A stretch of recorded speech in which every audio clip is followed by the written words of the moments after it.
Okay, I'm ready, y'all.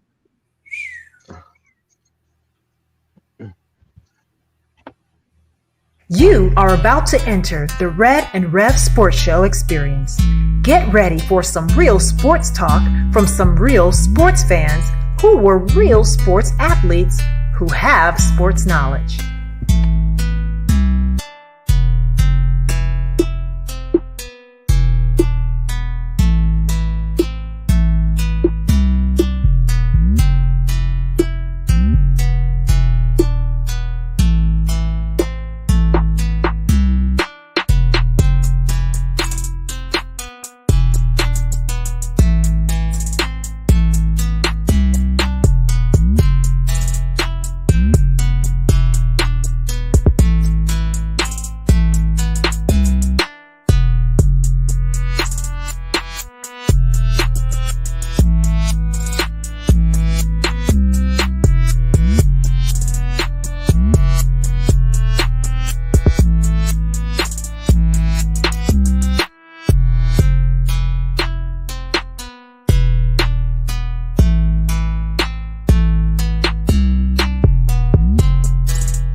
Well. Welcome to episode 175. Real, don't turn that music up on me like you did last time. Let's keep it down at a nice little volume so they can hear me. Anyway, episode 175. It is our Super Bowl preview. One of my favorite episodes of the year. Real, did you not hear me? Anyway, one of my favorite episodes of the year. Man, but for somehow, some way, NBA and Major League Baseball have decided to have a little news going during my favorite Super Bowl week. I thought it was just gonna be all Super Bowl all the time, but unfortunately, the NBA and Major League Baseball decided to have a little big time news stories themselves. So we're gonna talk about that just a little bit, but mostly it's gonna be our Super Bowl preview. And we hope we got lots of fan interaction today because this is Tom Brady versus the Pac-Man, Tampa Bay versus Kansas City, and NBA and MLB too. So we're not gonna waste any more time. It's one of those episodes today, y'all. Episode 175, Red Rev Coach. Let's get it started. What's going on, everybody? Welcome to another episode of the Red Rev Sports Show featuring Coach Patrick Thomas. We're coming to you live from the ATL Shout. Giving you real sports talk because we are real sports fans who are real sports athletes who were what? Who have what? Real sports knowledge. So come on out. Hang out with your boys, Red, Rev, and the coach for episode 175 of the Red and Rev Sports Show. And as is our custom, we're going to see what Coach Patrick Thomas has to say to us about that number, 175. Coach, what you got? Good morning, everybody. Good morning, everybody. Episode and number 175 will be the man that I consider the greatest defensive player from the Pittsburgh Steelers ever. He was the number one draft pick for them back in '69, and he wore the number 75 proudly, and I know no one has worn that number since. And he is my man, the nicest, angriest man in the world, Mean Joe Green, number 75. Mean Joe Green is in the house. No doubt about it. We'll give you a pass on that Steelers reference right there because Mean Joe Green was somebody's spell. No doubt about it. I knew it. I knew that's where Coach was going. I knew he was going to be a Steelers guy with that 75. I started to talk about I-75, but it's crowded, so I can't talk about it. Well, we appreciate you. We appreciate you holding up on that reference. We really do. We really do. That would have been creative now because we wouldn't have expected that one, Coach. No doubt about it. No doubt about it. Well, let me just say welcome to everybody to the Red and Rev Sports Show. Feel free to let us know that you're watching our show on today. Let's see right here. Good morning, Sister Heather Joy, and we thank you for a contribution that you made to our page this week, and we'll talk more about it in just a moment. Good morning to you, to our Red and Rev Sports Show comedian. He is on duty, reporting, coming to us from the Aardvark Skydiving Jamboree in Bucksnort, Tennessee. We see you, man. Keep us some live updates, man. Keep us with some live updates. Wait, watching Groundhog Day this week, man, making me think about Thomas, dude. You know, watching them events in them small little towns. Yeah. Good morning to the best chef on the Red and Rev Sports Show, Joe Black in Jacksonville, Florida. Good morning to Miss Harris. Good morning to our Right Reverend Ken Jelks, pastor of the Mount Tabor Baptist Church, Columbus, Georgia, giving us some love, showing us some real love. So thank you so much. And Brother Vincent Woodruff, the Peanut Gallery is on duty. Let's do this. Real quickly, Red, I think the echo's coming from your headset. So let your headset relax. And I think that's where it's coming from. All right. How we doing? We good? I think we're a little better. No echo. All right. Let's get ready to rock. When we gonna get a plate from our brother Joseph? All this chef stuff. Well, man, we got to make our way to Jacksonville, brother. He's not local.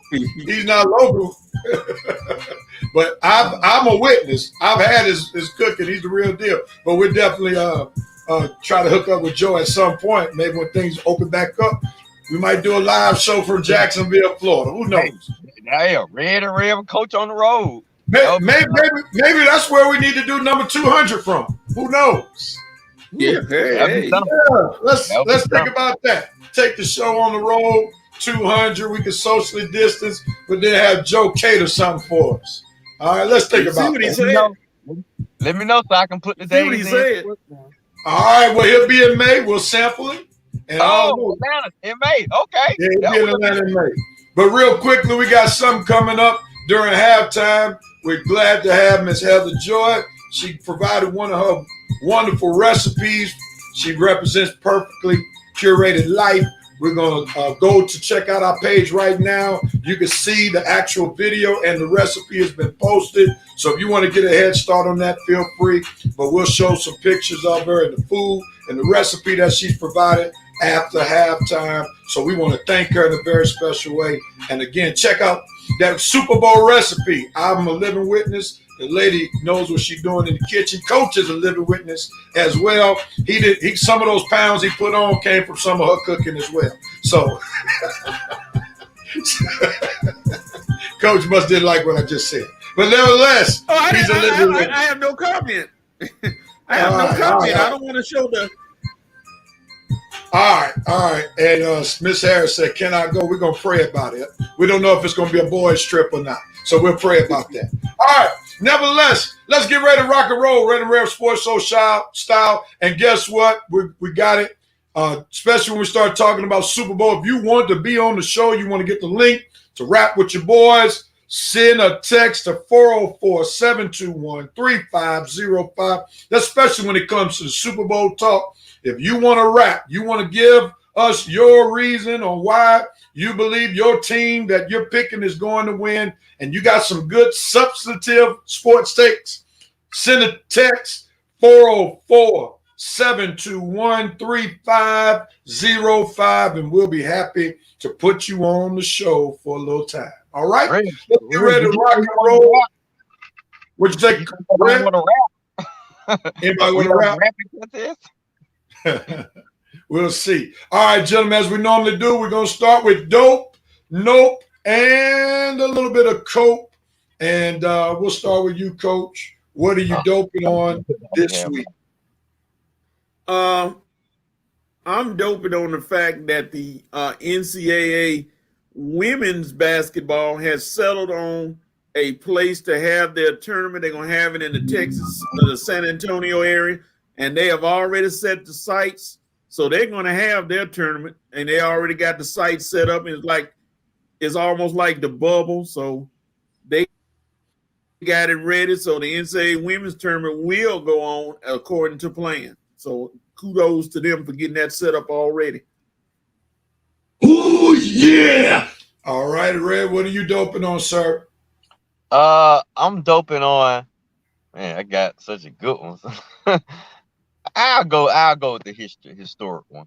I'm doping on Sarah Thomas, being the first female referee to referee an NFL Super Bowl this coming Sunday.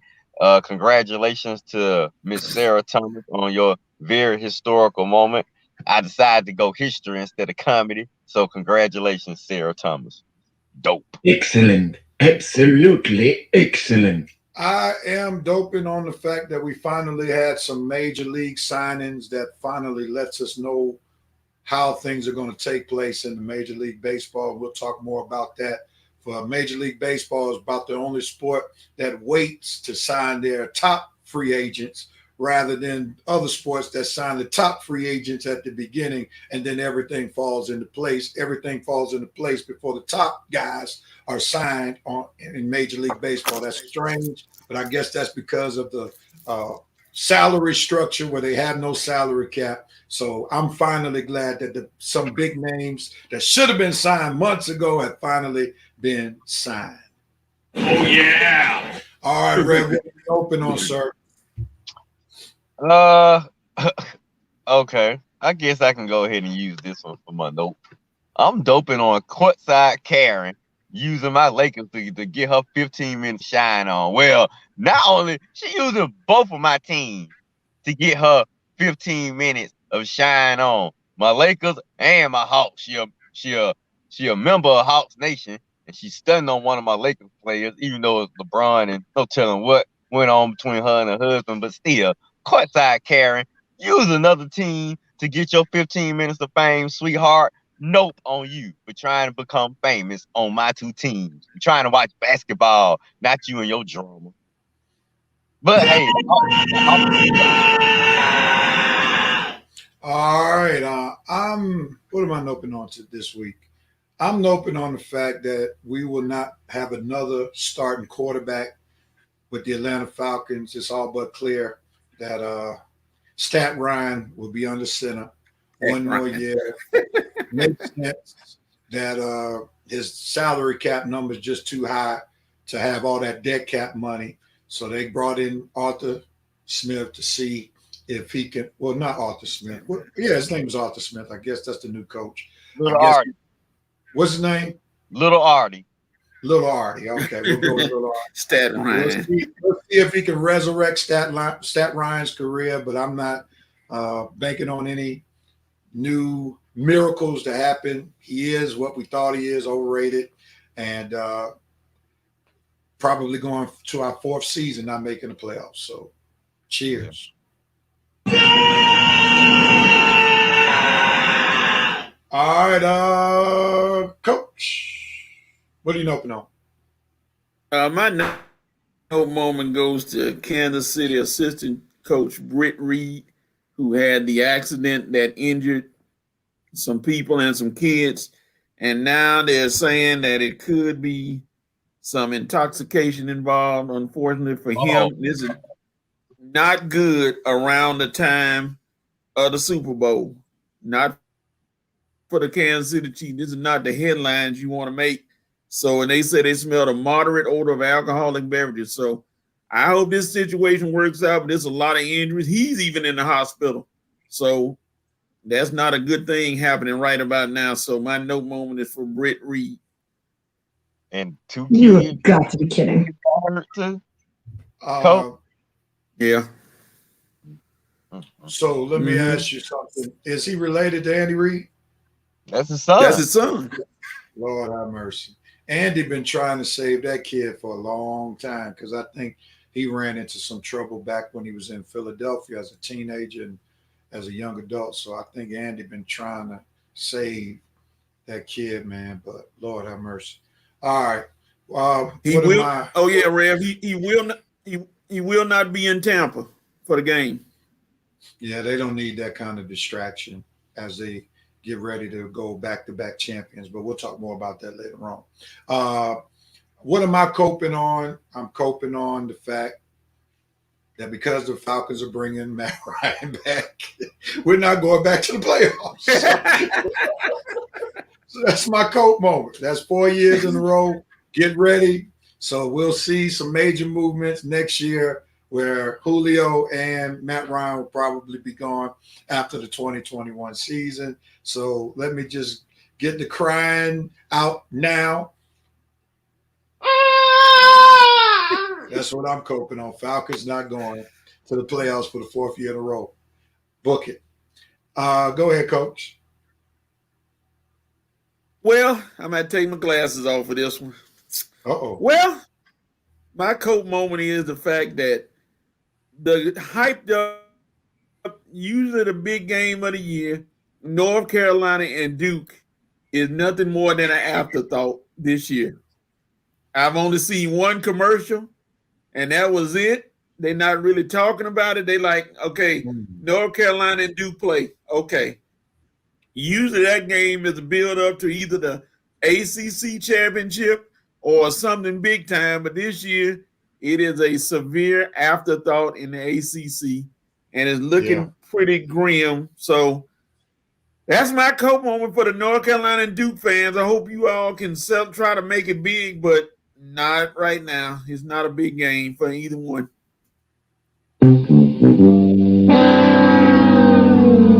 Yeah. Who would ever thought both teams would be terrible at the same time? Greg, what are you coping on, man? Man, I got two good ones I can cope on. I guess I'll choose the less serious one. No more football after Sunday, man. That's gonna be it. After Sunday, no more football for a few months, and go into another off season of what's gonna happen. As it's leading up to be an interesting off season with the possibility of a lot of different QBs changing teams. But still, we all, well, definitely me, die-hard football fans, love to see that gridiron competition on Sundays, and now for the next few months is baseball, basketball, and NFL off season, in addition to church. But the Sunday's gonna be a little. Well, I gotta remember church people. I don't want church people to pretend like they don't have nothing. Well, I guess it's safe to say you do go to church. You can at least tap on somebody on Facebook and say you been, since everybody on Facebook these days. So yeah, you can say you've been to church lately. Sundays are gonna be a little bit boring, but at least everybody can get caught up on their Netflix and binge watching. Now that football is gonna be over with on Sunday, though. You know how we feel when the Super Bowl is down. No more football on Sundays. Now you guys can crack all your little jokes. Well, Keep saving the beauty. They be coming. I ain't even looking at no comments, man. I gotta see these. Well, Thomas said there's always pig wrestling. Oh man, Pig wrestling. There's always pig wrestling. Fans, we're coming to you. We're coming to see what y'all got to say. When we see some people came in. What's up, Chris Trailer? What's up, Kelly? Nicole? And Thomas, dope moment. Braves hired Chipper, and then they signed Ozuna. Jameson Black. Dope, the Braves finally spent some money. We're coming to y'all right about this Braves talk in just a moment. Alexis Hill doping on the same thing. Braves finally signed Ozuna, Vincent, Sean Kelly, and Chris some love. Good morning, Armani Newsome. Miss Harris is doping on how the King took over the fourth quarter in the Denver Lakers game the other night. Joe Black is noping on the NBA, forcing the All-Star game on the players. We're going to come to that as well later on in the show. No, Vincent Woodruff, Kansas City Chiefs barber, big dummy, had COVID. Yeah. Oh, no. That's tough. We hope nobody gets positive between now and tomorrow. Miss Harris, Anthony Davis in play. Interesting one. Alexis Hill, the Kansas City barber, almost infected the whole team with COVID. My goodness. He has some issues in Philly. Jameson Black doping on 4 of the 6 coordinators in the Super Bowl of brothers, and most of them are on the Tampa Bay Buccaneers side of the ball. Joe is coping on the Dodgers getting better, and we'll get ready to talk about that. Alexis Hill is coping with that same thing. And then Vincent said they should air the game Duke UNC on Nickelodeon.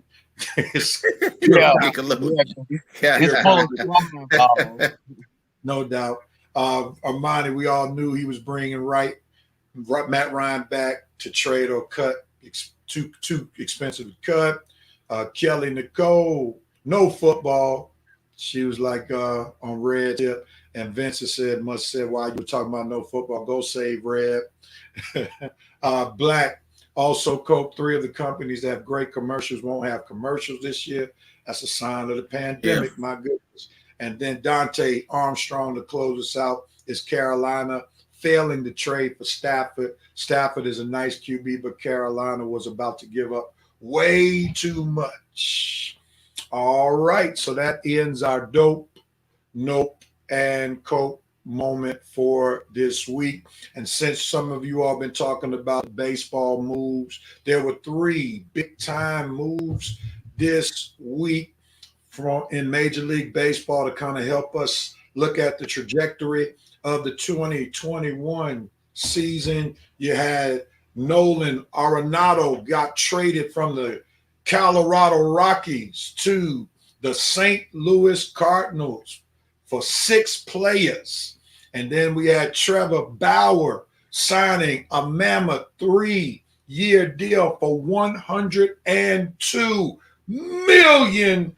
Where in his first year, his contract will be $45 million for 2021, which is more than the entire roster that will be paid by the Pittsburgh Pirates.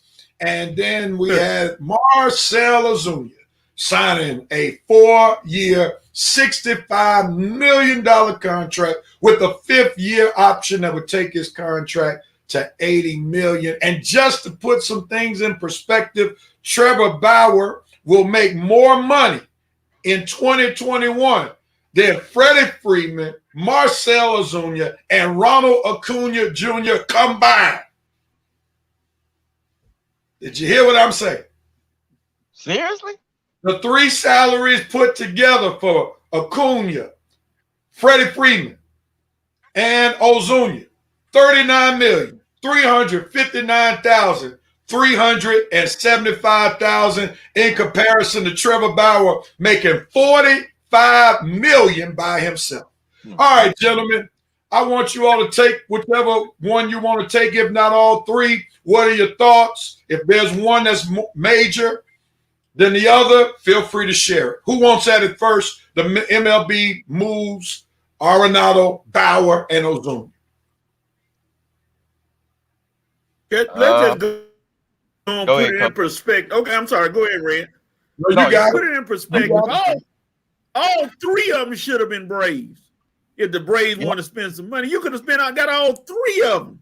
But you tap dance, tiptoe, and just waited. You luckily you got Ozuna, which is good. But now I'm gonna put a little pause button. Now Arenado, you put him at third and batting in the middle of that lineup. Oh, it's big time. But Trevor Bauer, I'm gonna put a pause on him real quick because last year he was 5-4. He wasn't outstanding. I mean, he's a good pitcher. I did some research. He's a good pitcher, but he was just 5-4 last year. I know they fell in love with the ERA, and looking at that Dodgers pitching staff, good Lord. Buehler, Bauer, Kershaw, Price, and what's the other young man name? You're right. It's solid. And they got the hitters. Yeah, and they got the hitters to go with it. So, are the Dodgers the write-off favorites to win the National League? Sure. But the Braves filled a nice hole with getting Ozuna, but they got to go find one more pitcher. He's out there somewhere. Don't know who he is. He's not going to be a splash, but he's going to be a solid pitcher. They need to just plug in there, and they better hope that Christian Pache is up to the hype machine. But it's a guy coming up in the Braves organization that's a personal friend of mine, and I'm wishing him good luck on the side note, named Michael Harris Jr., coming up out of Double-A. Not my son. It's not my son. Just not your son. Wondering. No. Not my son. No, it's a friend of mine. He went to school. He went to school at Alcorn. His son is coming up through the ranks, so watch out for him. I hope he can make the majors this year. But he had a fast track in Double-A, might be in Triple-A and heading up some more, playing outfield. So, yeah. All right, Red, have at it, man. What are your thoughts on the three moves? I'm pretty much on the same lines, Coach. I'll elaborate a little bit more. As far as Michael Harris Jr., Coach, I think he might be one more year away. I think Drew Waters will get up before him. Yeah. I think the estimated right time for Michael Harris might be 2022 for the majors. Yeah. So it might be one more year. Okay. But he's definitely a good player. Definitely got my eye on him. He's definitely one of our top prospects. So, yeah, Rev, your son down there is playing pretty good. Hey, don't go spreading rumors, man. Spreading rumors. I only got one child, Michelle Harris. But, if Mike Harris want to contribute to the church, feel free. We don't want to start those scandalous rumors with Rev now, but okay, but serious though, as far as I'm going to go one by one. Nolan Arenado, like Coach said, his first statements, all three of guys could have and should have been Braves. I mean, Lord, if we had a GM, if we had the Yankees GM or the Red Sox GM, all three of the guys probably would be Braves. But Nolan Arenado, man, one of my favorite players. I sure wish the Braves could have figured out a way to get him. But going to the Cardinals, that's a good move for him. He got a better chance of winning with the Cardinals than he do with the Rockies. So good for Cardinals. It'll help them do something in their division, but I'm not really concerned about the Cardinals so much. The Dodgers getting Bauer, Lord have mercy. I mean, Lord, how do you put icing already on the cake that they already got? But hey, I mean that salary right there. I know the Braves weren't giving up paying that salary. So $45 million annually. Hey, Hey, good luck, Dodgers. Good luck on that. But he's definitely gonna be a vital piece to their team. But look, the Braves bringing back Marcell Ozuna was pretty much the move they had to make, especially after losing out on all these players that they lost out on.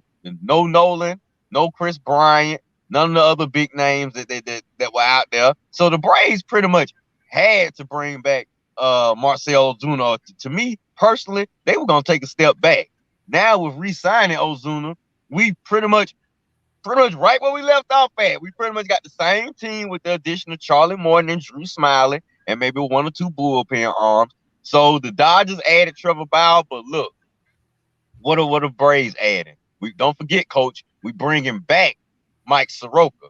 Max Fried is still coming into his prime. Ian Anderson, boy, with the type of promise that kid showed last year, and we still got Charlie Morton and Drew Smiley filling out the back end. So yeah, the Dodgers on paper look like the greatest pitching staff of all time, but my Braves are right there with them, and our lineup to me is right there with them, minus that one additional bench bat or maybe bullpen piece that you're talking about. If the Dodgers are one tops in the National League, the Braves are right there behind them at one. Dodgers are number one, Braves are number 1A. So I definitely love the Marcell Ozuna because it pretty much we had to bring him back to stay even keel with the Dodgers. And now I'm ready for this season to begin because the Braves got unfinished business.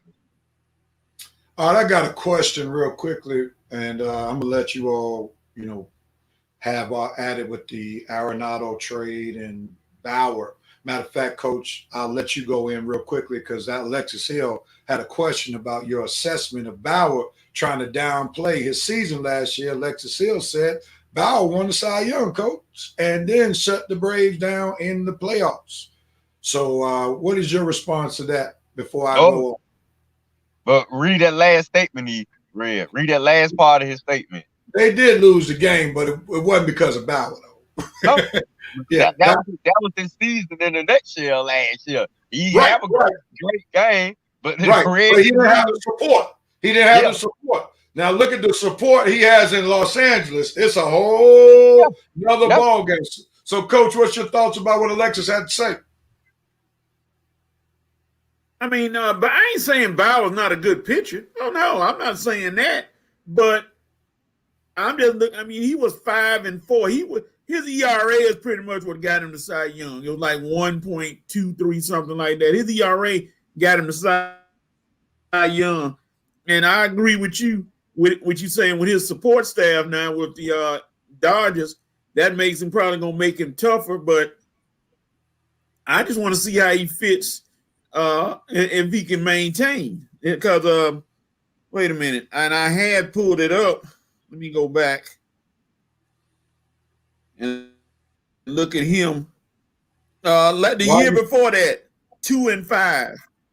2-5 the year before that. The year before that, 9-8. I mean, he's a good pitcher. I'm not denying. But Coach, is that because of him or he doesn't? I mean, after what's his name?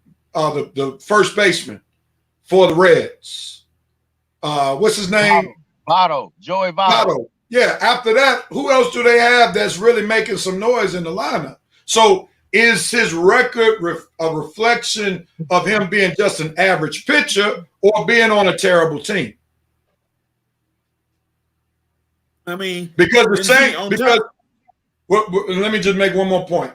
Because the same thing could be said about the pitcher in New York who won the Cy Young. What's his name?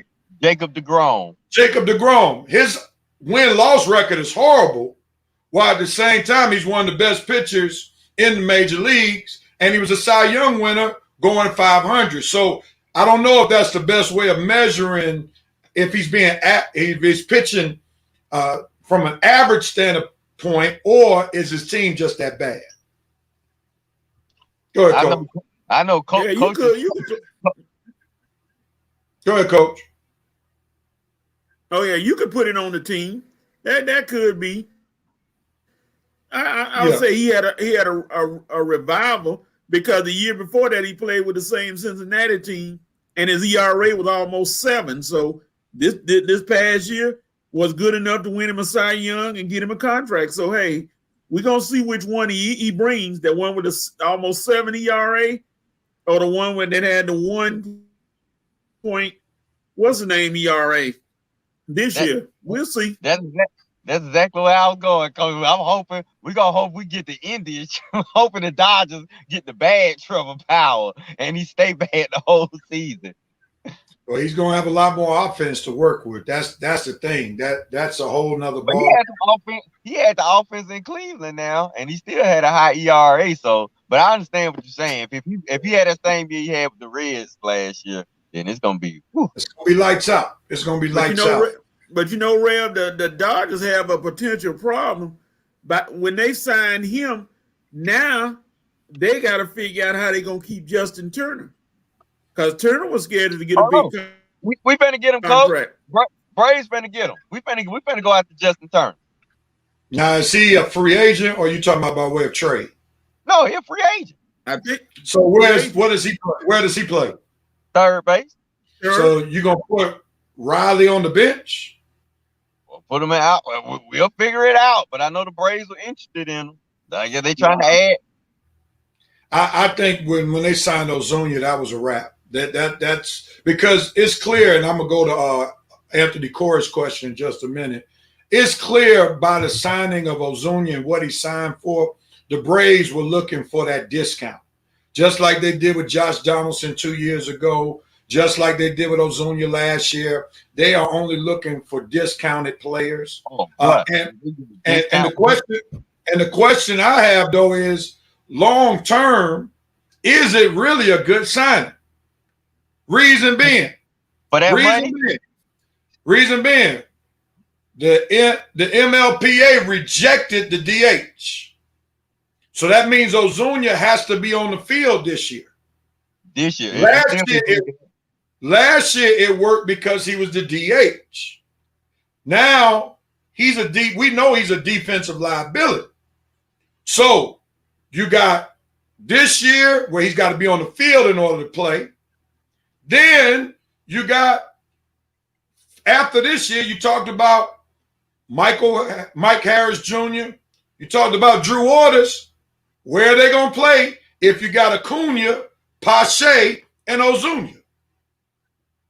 So now, will these guys even ever make it to the Braves, or will they be used as trade bait? Because Acuna ain't going nowhere.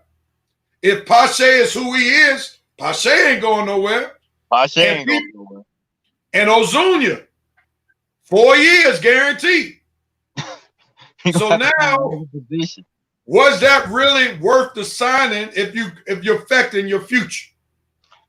I still think the DH ain't in place for this year. You're right, but I still think it might be in place years after, because they still got a collective bargaining agreement that they got to negotiate after this season. But they were negotiating it for this season. So you're right, not gonna be in play for this season. So Ozuna gonna have to bring that Florida Marlins type D. I think Ozuna did win 2 golden gloves when he was with the Marlins. So he gonna have to bring back his early career defense. But I feel what you're saying. He's definitely a liability. They might have to learn another position. They might have to try him out at third base. But I'm with you, Rev, because the Braves definitely got to see what they have in Drew Waters and Kyle's son. But Michael Harris Jr., definitely got to see what we have in those guys. Flip your phone, Red. You sideways, man. There you go. All right. There you go. Quickly, no problem. Real quickly, Anthony Corey asked the question, does baseball have a salary cap? And this is one of the few times I've done a lot of my homework like I used to do on the show. And the Major League Baseball doesn't have a salary cap per se, but they have a $210 million competitive balance tax threshold. So any money or salaries that go above 210, they got to pay a tax. So the Los Angeles Dodgers don't mind, obviously, paying the tax. Guess what? The Dodgers payroll is $50 million more than the next best team that has the biggest payroll, and that would be the New York Yankees. $50 million more than the second team with the highest salaries as a team. That's unbelievable. So the Dodgers are trying to create a dynasty. They're not happy with just winning the COVID championship like Coach has won on this show. But they are trying to go on for some more years to create a blue and white dynasty. All right. So Rev. Yeah. Now remember, with the Dodgers, David Price, who opted out last year, is he coming back? Who? David Price. He opted out of the season last year. We don't know. We don't know. But if he comes back, Yeah. that's a Can whole. y'all hear me? Yeah. Yeah. David Price still on the team, coach. If he comes back, Okay, that's okay. another arm. That's a heck of a fourth pitcher, fifth pitcher to have on your roster. They're dangerous, man. They are dangerous. Corey, refresh my memory, was Azuña the cat that got benched because he wasn't. No, that would be Ronald Acuna Jr. That would be Ronald Acuna Jr. who got benched for not running the bases. Azuña would love to run the bases like Acuna. If he tried it, he wouldn't get benched for that because that's about as fast as he goes these days. Yeah, I'm still throwing shade at the COVID champ. Yeah, no doubt about it. And yes, man, the Dodgers have 50 million more. I was in the lab, Alexis. I was through doing technology work. Now I'm doing my fax work like I used to do back in the day, getting back on point. But all right, gentlemen, we had a lot of talk on the MLB, and we'll see what happens and how if Trevor Bauer will keep the Dodgers the king of the MLB roots. All right, let's move on, man. And we got to get ready to talk what Curtis Blow would say his favorite sport. He likes the way they dribble up and down the court. So let's get some basketball talking in here.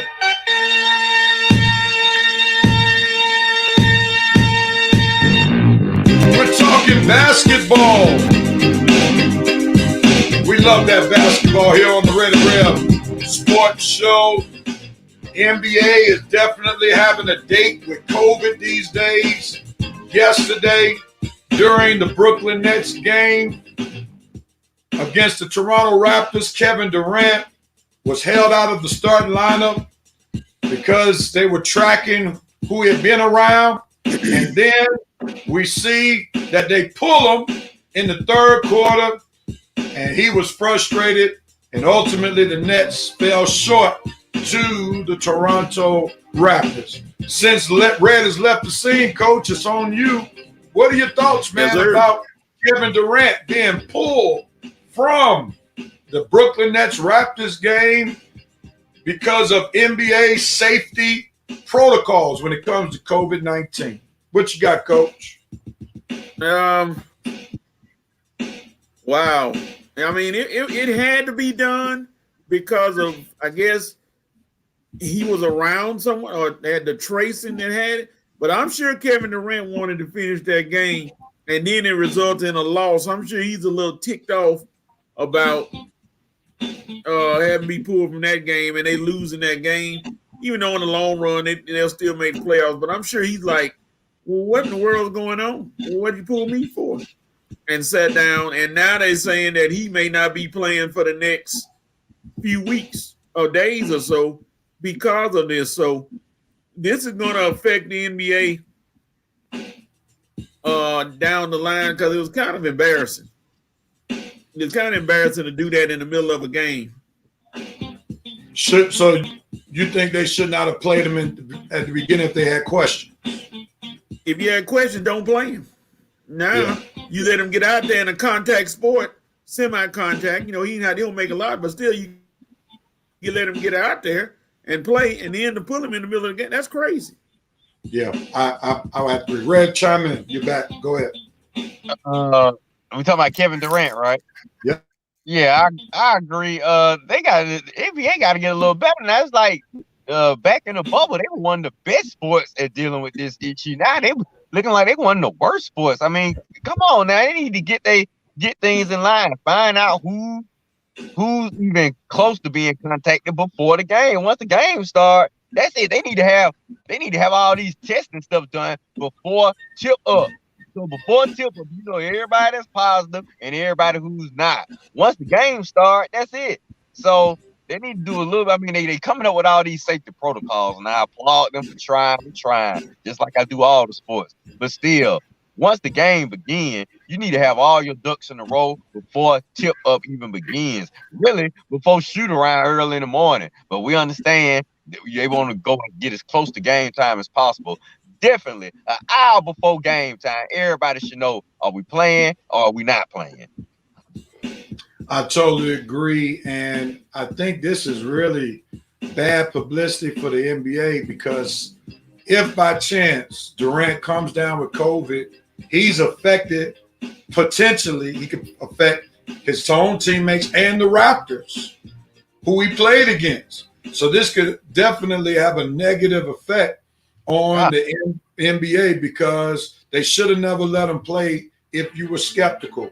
It's always better to caution on the side of error than to throw him into the fire just to pull him again. Somebody has to use better judgment in the NBA because that was just tomfoolery right there to say you can't start, you can't play, then you give him the okay to play, then you yank him. If you have questions at the beginning of the game, don't play him at all. That just makes proper sense. And especially as COVID is such a delicate situation in this day and age, it just did not make sense to even put Durant out there in the first place, even if he got upset, even if he gets upset. These players understand that the NBA has to be as cautious as possible. So I just pray and hope that nobody gets COVID. I hope that Durant does not get COVID again because he had tested positive with COVID before. So if he did get COVID, this would be the second time. But we hope that doesn't happen. And I hope that nobody was affected by the blunder of the NBA. NBA needs to tighten up with this testing and tracing. You don't have your negative results. You should be in the locker room, or better yet, back at the hotel. I totally agree. Maurice Thrower, who's sending us love from Tampa, the host city of the Super Bowl. Yeah, it was a black eye for the NBA, and the Nets need to get their COVID-19 protocol together. That was straight foolishness. And the refs, that's true. There you go, Anthony Corey. And Thomas, NBA dropped the proverbial ball on this one. Good one. Good play on words right there from our residential comedian / wordsmith, Thomas Holcomb. All right, let's shift gears real quickly. We know that COVID has brought some question marks if there'll be an NBA All-Star game. But nevertheless, it looks like there may be an All-Star game, and I want to talk about that first. Well, let's talk about that first. So they're talking about having an All-Star game in our city, the ATL, shouted, on March the 7th. And they're talking about having the players come in on Saturday, having all of the activities on Sunday, the skills competition that includes three-point contest, dunk contest, and all-star game, and then getting everybody out on Sunday night. Also, they're talking about during the all-star break, not allowing players to travel internationally. They can go to places like Hawaii, which is part of the United States of America, and that they would have to be back with their respective teams by about Tuesday. So, first question. Should they be having an all-star game in the first place, especially with all of the COVID protocols that they would have to put in place? Because we know that the all-star game is a big party, and people come from all over just to have fun, just to live it up. And we know that with COVID, none of that is supposed to be allowed. So is it even worth it to have the NBA All-Star game? Who wants at it first? I'll go. Go ahead, Coach. No, you got it. You said I'll go. Oh, okay. No. I mean, if they want to pick the teams, you want to have the NBA two guys, two captains, pick teams live on NBA, or on TET, fine. Pick the teams. But with all of this worrying we got and all these safety protocols that we got going through just to have the regular games during the week, and especially with this Kevin Durant little crisis that we possibility could have on our shoulders right now, to actually play the game, and like you trying to get all these guys in town, have these events, and then get them all back out. Lord, if it's that serious, then why play the game if you got to do it like that? So no, not really. It's not worth it. I mean, you could pick the teams. They can still have, you go to their Wikipedia page, you still have 2020 or 2021 All-Star selection. But as far as playing the actual game, it might not be the wisest idea because, like you say, we look how much worrying we doing with just Kevin Durant in just one game during the week. Now you finna have all of the NBA, especially not only you finna really kick yourself because you're gonna have all of the popular players, all of the best players that could possibly get affected all together. And don't tell them what celebrities or what non-celebrities or people gonna come around, and we don't know how they've been tested or what protocols they've going through. They obviously not gonna go through the same safety protocols as the NBA players. So right. It's just so many question marks and so much that can go wrong. To the point is, you might want to just be safe and just try to get through the season as is, which is already showing to be kind of difficult as can be right now, like you say. So it's not been that just breeze through it like we did in the NBA bubble. It's been challenging to get through just the first few months. So to bring in a possible All-Star game where so much more could go wrong that can go right, and the only thing that's really going right is that money going in those owners' pockets. That's what they're really thinking about right now, the TV money. So personally, now that I really gave it some deep thought, pick the teams, but don't play the game. All right, Coach, do you share the same sentiment as Red and many of the fans that are tuning in and chiming in? I mean, he's absolutely correct. LeBron said no. Greek Freak, no. Your major players, no. What are you going to accomplish? You going to basically try to force them to get out there and play a game that they don't want to play? You can just imagine what's going to happen at that game. So, I mean, I don't need to talk long about it. Red pretty much said, don't waste your time having an all-star game. Just pick the teams, let them be honored. Hooray, hooray, and keep it moving. No, don't try to force. This game is not even, your players don't want to play. Just let it go, keep it moving. Yeah, I totally agree. Red hinted on the point that I wanted to make, and that is simply the reality is the only reason there's talk about the game is because they want to appease their television stations that are broadcasting their games. The reality is they have taken a huge hit from last season to this season. So as someone put it, it's a money grab. Also, the NBA wants to push it because they know the players will get some of the money as well. So that's the only reason why there's even a talk about playing the game, because it's about the almighty dollar. But here's the thing that's going to diminish the game if they have the game. So you gave players the option to opt out of an entire basketball season or in the bubble last year. Now, if these players, like you mentioned, LeBron and Greek Freak, choose to opt out, and then you try to keep them from opting out, that's going to be bad publicity for the NBA. And I think LeBron and Greek Freak have already shown their hand on what direction they're going if there is an all-star game. They are going to opt out. And we know this is a player-driven league. Do you think they really want to have a war with Greek Freak and LeBron about not playing in a possible, as Vincent Woodruff called it, a super spreaded event? That would be much bad publicity for the NBA. So maybe with this Kevin Durant situation, since he would be one of the all-stars, and matter of fact, he's leading all vote getters right now, it may make sense for them to use this situation with KD to get them out of potentially a public relation nightmare that's bound to happen from this particular situation. Red, you don't go to church, but you sure know how to use that Baptist finger. But go ahead on, man. Go ahead on. Man, I thought the Houston Texans would commit suicide last week with all their shenanigans. Adam Silver, why don't you get in the back seat with Thelma and Louise? Because look like you about to drive right off the Grand Canyon too, partner. I mean, sorry, y'all. I've been loving that Thelma and Louise reference. But, dude, when you got Greek Freak and LeBron and KD, because I'm pretty sure KD ain't going to want to play after this, going through all this. You know, he going to want his time off. Man, you got the biggest names in the sport all saying, dude, trust me, you guys. They going to come out in the next few days and say, you know what? We made a mistake.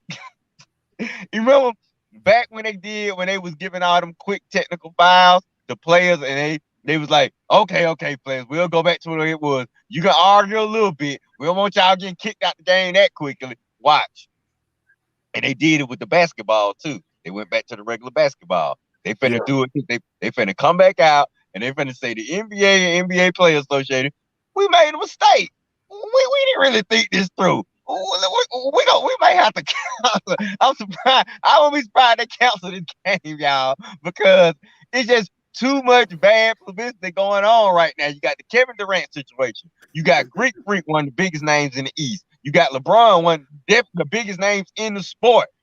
If Steph Curry come out and say something, if who's the next big superstar, if Joel Embiid say something, if the biggest names of the NBA keep coming out and saying something, De'Aaron Fox, you can say something. Nobody care what you're talking about. I'm talking about the big names keep poo-pooing this event. Oh, dude, they gonna But you already got the two biggest names, Greek Freak and LeBron. I mean, that's enough in itself. That's enough in itself right there to cancel it right there. Yeah.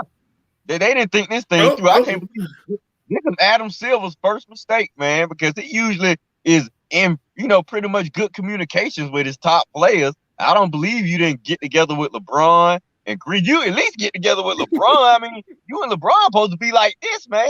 How you gonna play in an All-Star game without getting I can't believe I'm about to say this, but without getting permission from the king, man? How you gonna play in an All-Star game without getting permission from the king, man? And now look at you, Adam Silver.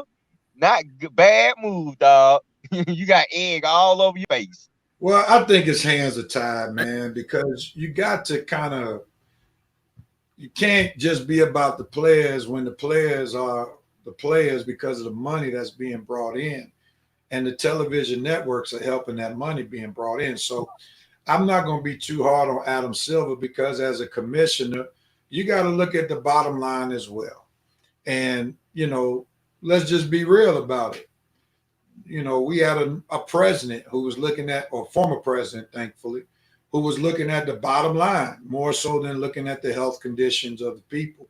And when money is a factor and you're talking about the amount of money that could be made by even just having an all-star game, because there would be advertisers who would want to purchase time. That's what Adam Silver has to think about. And sometimes, you can't consult the players because they're not in the same position as he is when he has to look at safety, but also look at the financial security of the NBA when it comes to TV contracts. Coach, you got your Mississippi Baptist finger going. Go ahead. What you got? Rev, did you, and I heard Red say it, did you exactly hear what De'Aaron Fox dumbutt said? What did he say? He said, I don't think we should play this game. It does not good, but if I'm selected, I would participate. Shut up, dude. What kind of comment is that? You ain't you won't play, but then you don't want it to go. Yeah. Because that would be his first time going. That's why he wants to go. I mean, it makes sense. I understand, brother. It makes sense why he would go, but you can't speak publicly talking about the game shouldn't be played, and then all of a sudden, oh, if I get picked, you sound stupid. Sounds stupid. Nobody is coming to Atlanta to see De'Aaron Fox play. I'd rather go see Colin Sexton play. Oh, there's the Oh, here it comes. Here we go. Oh, and with that being said, we're going to pause right there because it's officially halftime of the Red and Rev Sports Show. Hopefully you all have enjoyed the first half of the Red and Rev Sports Show. Let's get the halftime music up. And we see, I don't know if Amani's still tuning in because he ain't going to let that go. All right, it's halftime of the Red and Rev Sports Show.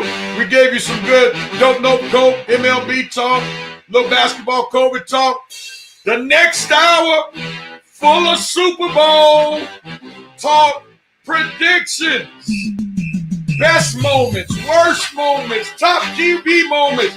Fans, if you want in, there will be a number that will be shared. So you can join us live on the Red and Rev Sports Show second half. We're coming back to you in just a moment.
We're about to come back to you live, but before we come back to you with the second half, we want to show some love to one of our newer watchers and listeners, Miss Heather Joy.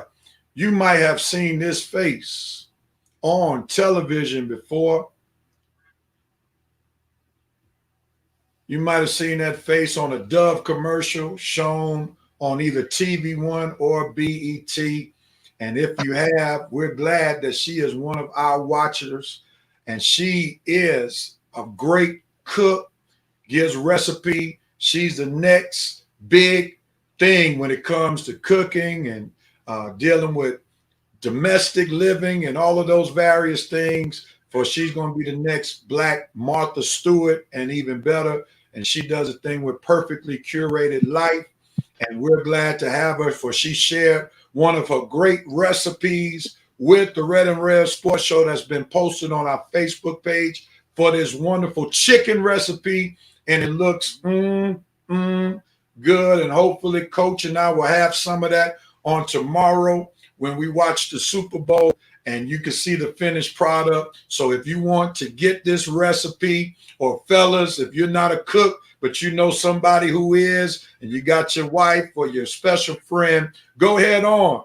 Get that recipe. It's on the Red and Rev Sports Show page. It was posted around 10:30. You can see the video, and then you can also share it with somebody. So we want to thank Miss Heather Joy, one of our newer watchers and listeners of the Red and Rev Sports Show, sharing that wonderful recipe with us. And with that being said, let's get ready. Go back into Red and Rev Sports Show love with Coach. And that chicken was good, didn't it? Heather Joy and the food is looking good. Red, my props to you, brother. We're talking about the food, sir. We're talking about the food, sir. Hey, Hey, am I gonna get a plate of this? Why you and Coach? Y'all gonna save me a plate? Well, we'll get you some leftovers. We'll get you some leftovers so that you could be a witness to the chicken recipe. I'm sure it's good. It is definitely good. Much props, Miss Heather Joy. That food definitely looks delicious, man. No doubt about it. All right, gentlemen, let's get ready to go on and start the second half. And again, to the fans, if you want in on the Red and Rev Sports Show to talk Super Bowl talk, I'm just going to play this, not play this, but let this thing run on the bottom. And feel free to send a text to 404-721-3505. We're trying to make room for you all on the show. If you want to talk Super Bowl with us, come on with us. Text 404-721-3505. We're breaking it down for our Super Bowl preview that we're about to start in just a moment. We're talking about who has the better offense, the better defense, the better special teams. Then we'll make our Super Bowl prediction. And after we make our Super Bowl prediction, we'll let y'all come on if you want to share. All right, Vincent Woodruff, we got you coming. I'm gonna send you a link. Hold tight. And anybody else who wants on, feel free to come on. So after we talk, and then we're gonna let you all come on in. I'll be sending you that link in just a moment.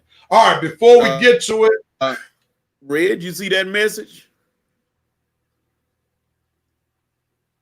What's the message for Red? Heather said she gonna hook up a plate of chicken for him. Yeah, you got your plate of chicken, Red.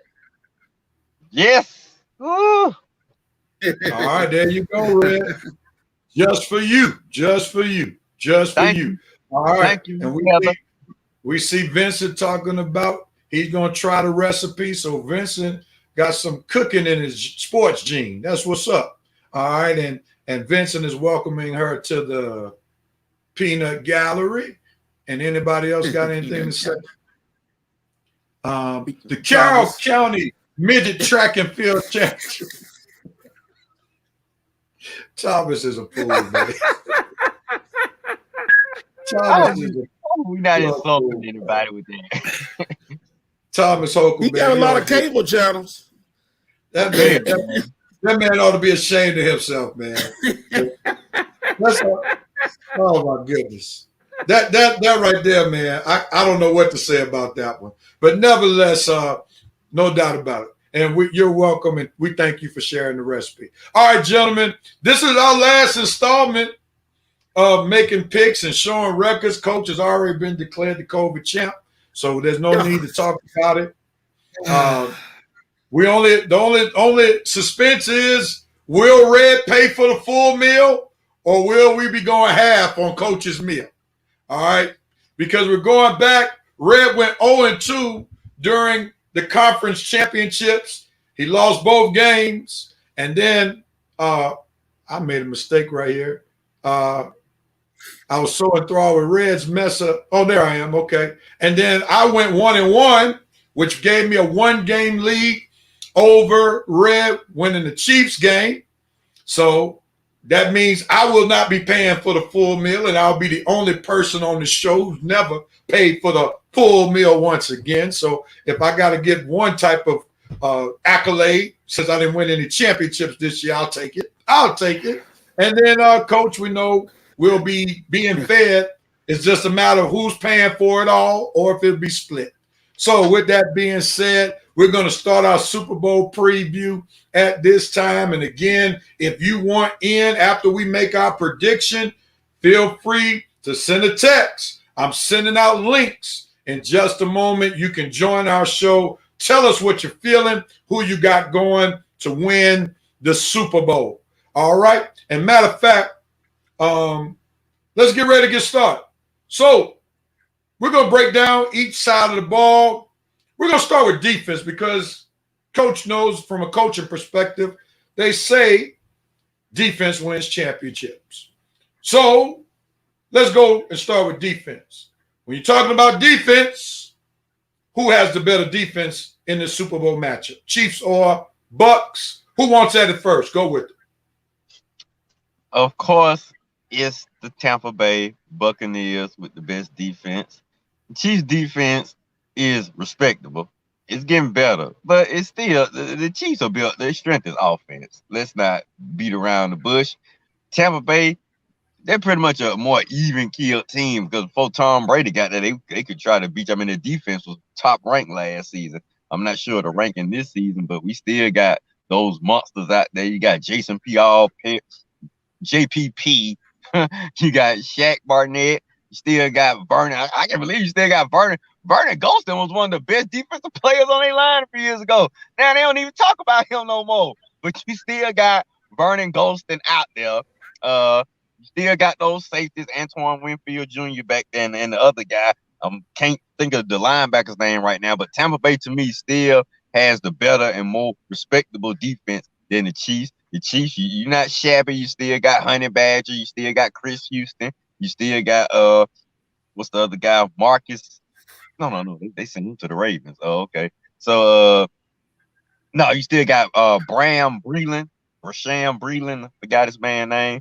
But like I say, if you're gonna ask me who defense I'm gonna choose, I'm gonna choose Tampa Bay's defense over the Chiefs' defense, even though both defenses have respectable, solid players. The Bucks defense have just a few more. All right, Coach. Who you get nod to for the best defense, Chiefs or Bucks? I'm gonna have to go with the Bucks by edge because the Kansas City secondary, other than the Honey Badger, Tyrann Mathieu, you got a bunch of pretty much no-name guys out there. L'Jarius Sneed, he's not a household name. Charvarius Ward, not a household name. But they are solid. But you look at the line of the of Tampa Bay, and Red mentioned them, JPP and Shaq Barrett. They have been wreaking havoc like they did Aaron Rodgers. Can they get to the somewhat elusive left hand, underhand, right hand throwing Patrick Mahomes? That's going to be the thing. But on the flip side, now Chris Jones and Frank Clark have been able to get to, for Kansas City, have been able to terrorize some people too. They got Josh Allen a little bit in their game. So the trenches are going to be where the game is won. If either team can get to the other quarterback and disrupt the play, that's going to be the key. And also with the Bucks, their defense is going to have to figure out who's going to cover Travis Kelce, because I don't think a linebacker can cover him. So they're going to have to figure out what to do with him. So they got to switch up some stuff. And right now, that very slight edge goes to Tampa Bay. I'm going to say talent-wise, no doubt the Bucks on paper are the better defense. But I like what the Honey Badger brings to the Chiefs defense with their secondary. I trust the secondary of the Chiefs more than I do the secondary of the Bucks. The key to the Bucks defense is if those guys can get to the quarterback. They have a great chance to get to the quarterback because the offensive tackles of the Chiefs will not be playing. So now that's a tough pill for the Kansas City Chiefs to swallow. But when you have a quarterback like Patrick Mahomes, who's quick on his feet, and you still have to respect his arm, he can help somewhat neutralize not having his offensive tackles because of his ability and his escapability to play the quarterback position. But I like the Honey Badger and him being like a quarterback in the secondary, which makes this a little bit closer to pick. But if we're going to talk about talent, I'm going to go with the Bucks. But if I'm going to go about who has the better quarterback on the defensive side of the field, I'm going to go with the Chiefs because I think the Honey Badger makes that much of a difference in the secondary to make the Chiefs defense just as good as the Bucks' talented defense. With that being said, let's move on. We see different comments that have been shared. Maurice Thor sharing some comments, and No doubt about it. Feel free again if you want to be on the show, talk about game 447213505. We're going to go to the next one. The bell. Hey, Rev. Yes. Dark horse player to listen to his name called tomorrow. Daniel Sorensen for Kansas City. Watch his name get called either in a breakup or an interception. Daniel Sorensen. And he's one of the safeties, right? Yeah. Watch his name get called. All right. Better offense, Chiefs or Bucks? Go with it, Coach. You go first this time since Red went first the last time. I'm automatically go with Kansas City, but not by the margin everybody thinks, because people got to understand Tom Brady didn't get where he was without talent. And he has some talent running through those wide receivers on the side, his side with Evan. And Brown is expected to play. Brown is expected to play. Antonio Brown will play, from what I'm hearing. And you got Godwin, who made big catches. But you got to look at the Olympic track team, and you just automatically say, if Mahomes has time, he's going to find one of them. It doesn't matter. He doesn't make particulars on who gets the ball. He throws to whoever is open. And if Kansas City, Hilaire can establish some kind of run. Now, the Bucs don't establish any kind of run. Jones and Fournette don't get loose, then they're going to be one-dimensional. And that's not going to be good for them, even though Brady can sling it around. But I'm going to give the edge to the Chiefs because of what Mahomes can do so much out there if he has time. Like I said, left-handed, underhanded, right-handed, sidearm. He gets the ball out there as long as he has time. So I get the edge to the Chiefs. All right, Redrick, it's on you, man. Who has the edge on offense? Even though I love Tom Brady, I love Bruce Arians, and they still you can't mess with them on offense. I'm gonna have to go with the Chiefs on this one, and mostly because of the continuity factor that these guys have been doing it together, all of them, for a lot longer than Brady and Bruce Arians, where they just came together this year. Granted, they made the Super Bowl, so it still worked out. But Mahomes, Eric Bieniemy, Andy Reid, Travis Kelce, a few of those offensive guys, most of those guys have been together doing this thing for at least 3 years running. Kelce to me gives Kelce to me gives the Chiefs a added component. Where's the tight end? But no, I forgot. Tampa Bay still got Gronk. The running game to me, I will probably have to go with the Bucs running game more so than the Chiefs running game. But far as passing game, they're both solid. I mean, Brady and Mahomes both can make plays for you. But overall, when we go from top to bottom, I'm gonna have to go with the Chiefs. And even though the Bucs offense now, the offensive lines are solid both ways. The Chiefs have some injured players right now. I know they left tackle is missing, but the Bucs offensive line has gotten better with the arrival of Tom. They have gelled this season, much so than they did last season with Crab back there. But I got to give Tristan Wirfs was a good pickup in the offseason. But overall, I'm gonna give the advantage to the Chiefs just for continuity and been together more longer, been doing it for a much longer time, and they've had the top offenses in the NFL for the past three, pretty much since Mahomes took over. They've been at the top of the offensive rankings. So my hat off is to the Chiefs, but don't sleep on Tom Brady and the Bucs because him running Bruce Arians' offense is the main reason they're in the Super Bowl right now. But the Chiefs is my answer. All right, I'm gonna just cut what Red said in about 3 or 4 minutes. I'm just gonna do it in a few seconds. Look at my backdrop. That tells you the Chiefs. Who has Mahomes? Who doesn't have Mahomes? That's just the bottom line here. Who has Mahomes and who doesn't have Mahomes? That's all you need to know. That will determine who has the best offense. Patrick Mahomes, boy, is on the Chiefs. He makes everybody instantly better. Who has the better tight end? The Chiefs. Who has the best primary wide receiver?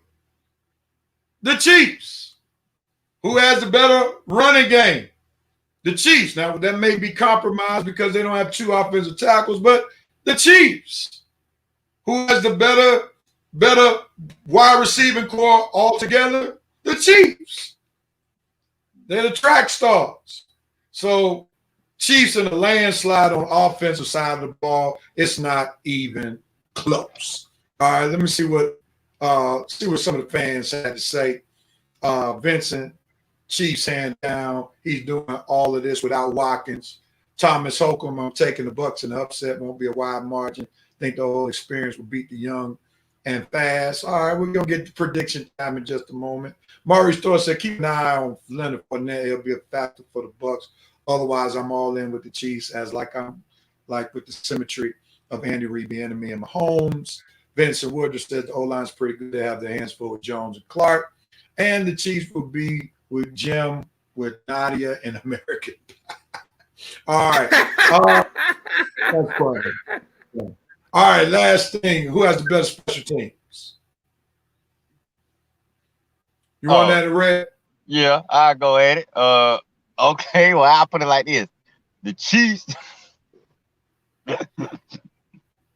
One team got David Tube, the man who pretty much created Devin Hester and made him a Hall of Fame kick return. And the other team got Keith Armstrong.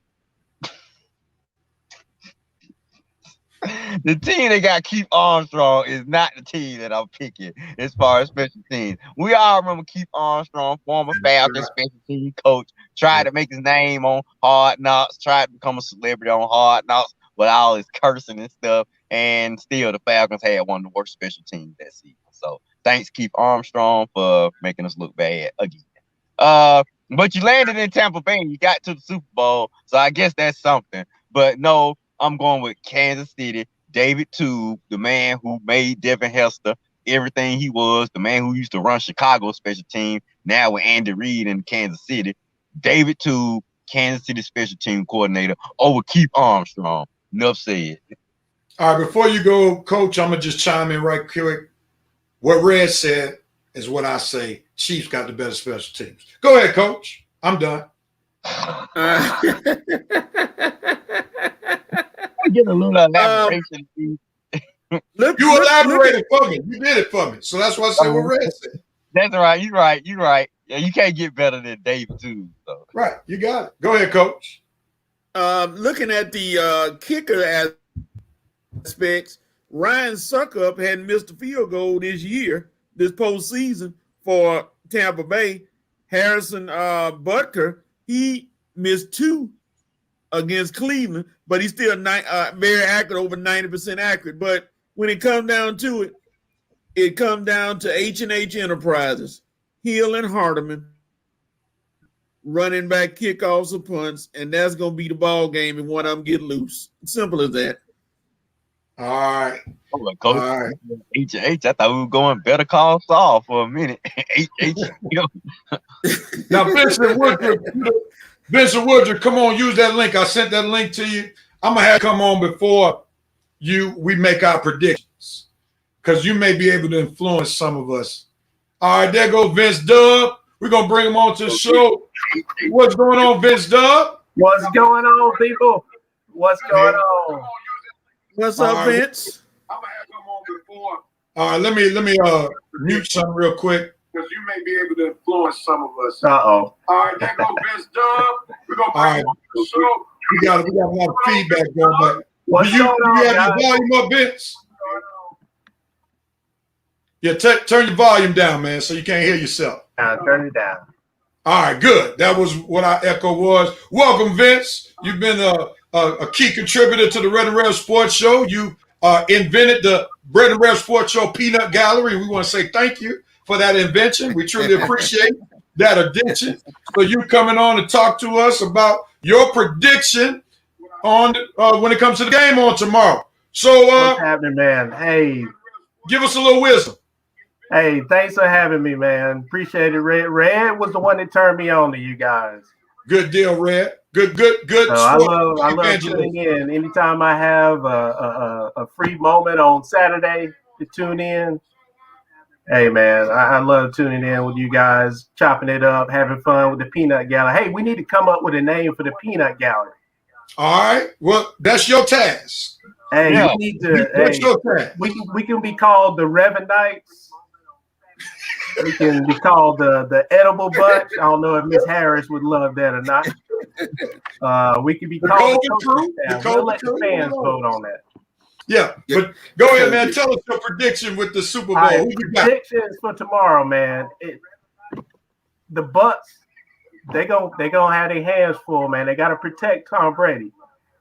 If anybody knows how to get to, if anybody knows how to get to him, it's gonna be Steve Spagnuolo.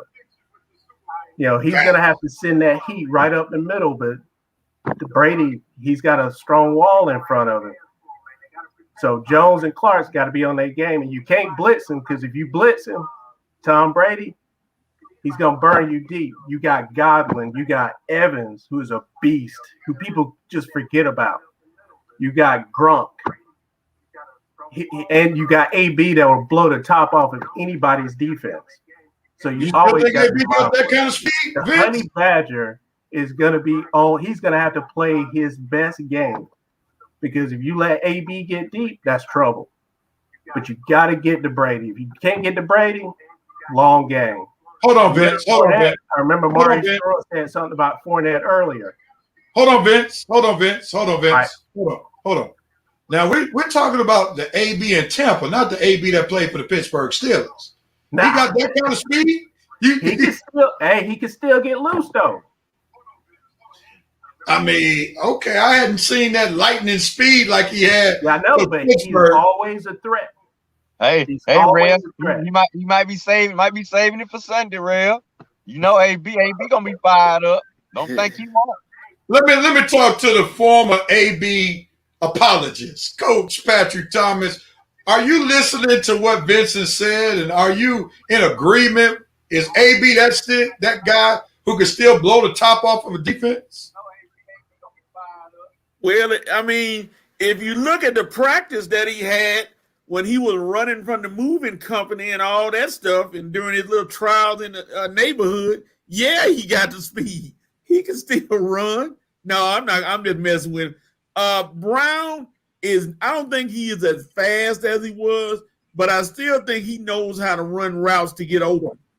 He's still kind of smart on that end to know how to play the game, and he's going to relish a chance to do something spectacular in this game because of his ego mindset. He's going to relish the chance to try to make a big play or a big splash. So Vince is right. He could be dangerous. And Red, he does want a ring. So yeah, he could be a factor. He could be a big factor. Well, if he put AB on no doubt. No doubt. If he really wanted the ring, he would have signed with another color red team that's in the AFC. But nevertheless, go ahead on, Vince. Okay, well, back to what Maurice was saying about Fournette. Fournette, the Russian, if he and Jones can't get running, that's going to be a problem. But Fournette could be more dangerous in the passing game, and he's got hands like bricks. He can't catch. So if they can't get that, if they become one dimensional, that's a wrap. Now with the Chiefs, it depends on what kind of defense they're playing, and they don't even care. They adjust. Eric Bieniemy, Reed. I'm gonna stop giving all the credit to Reed. We're gonna give credit to Eric Bieniemy. Eric Bieniemy is gonna dial up some stuff because what the Bills did last week, they played that cover 4. All they did was stay back. Guess what the Chiefs did? They didn't go long. They just incrementally went down the field and they busted them. That long play to Hill, that was a little out play, and he did the 70-something yards the rest of the way himself. So Patrick knows how to get it done with your style of play. Now let them have 2 high safeties. Woo. 2 high safeties. You'll be looking at the back of Hill's jersey all day. I hope Byron Leftwich can make the same adjustments because I don't have as much faith in Leftwich that that most folks haven't be enemy. Leftwich Right. still auditioning over here, man. And man, he be looking nervous on that sideline sometimes. Tom Brady come that sideline, Leftwich be fumbling them papers, man. I be like, oh man, Brady, don't make the man that nervous, man. So Byron Leftwich, dude, you better step up, man, because me and Vince, we definitely gonna be clowning you on Monday morning if you lose this game for Brady. Well, Brady need that 7 ring left, which is on you. You want a head coaching job? Well, you got to win Brady that 7 ring, buddy. well, He's got you to. can clown. Leftwich got to call the game of his life. Yeah. You can clown. Spagnola is going to dial it up. They're going to dial it up. They're going to have something waiting for him. Well, Right. It should be a good game. My prediction. Hold on for a second, Vince. Hold on a second. You can clown Leftwich as you're paying for me and Coach's dinner next week at Longhorns. How about that? I'll listen to all of it while I'm eating some pork chops on me. That's what I love to do. Hey, Vince, can you send me some Okay. gift cards from South Carolina, man? You got some gift cards you can send me, Vince. All right, Vince, give us. I need some Longhorn gift cards. All right, Vince, give us your prediction, then we're gonna ride out real quickly. What's your prediction? You give a score and all that good stuff. I'll take the Chiefs 45-41. 45. What's the difference maker? What's the difference maker in your? What makes It's you going pick to be that? special teams. There's going to be a special teams play that's going to happen. Oh, well, it ain't gonna be by Keith Armstrong. So that you right. It's gonna be by no Keith Armstrong special team. So you right, the Chiefs will win if it come down to special team. All right, Vince, man. Thanks so much for tuning in. Thanks so much for coming on. We appreciate all guys. you added Love to the y'all. show, Love as y'all. well as what you add to the Peanut Gallery until we get a better name. All right, man. We'll come Take up with it a easy. name. I'll talk to you later, Vince. All Big. right. Always ran throughout the week, brother. All right, man. Thanks for Vincent Woodruff joining the Red Rev Sports Show. And we still got a little time if somebody else wants on. We're going to shift gears real quickly. We're going to make our predictions, and then we're going to go back in Super Bowl history to talk about some Super Bowl moments. So it's time to pick. I'm going to go first. Everybody knows where I'm going. My backdrop says it all. You know, if you've been hanging out with the Red Rev Sports Show, I made the Kansas City Chiefs my AFC team back in week 5. Back in week 5. All right, so let's be clear. It was before they had won the AFC. It was before they were declared the AFC champions. Way back in week 5, after the Falcons had the debacle against the Cowboys and came right back and had the debacle against the Chicago Bears, I said enough is enough, allowing my emotions to be driven by this terrible game management team. So I went back to week 5, and we all know that most Super Bowl champions do not come back and repeat.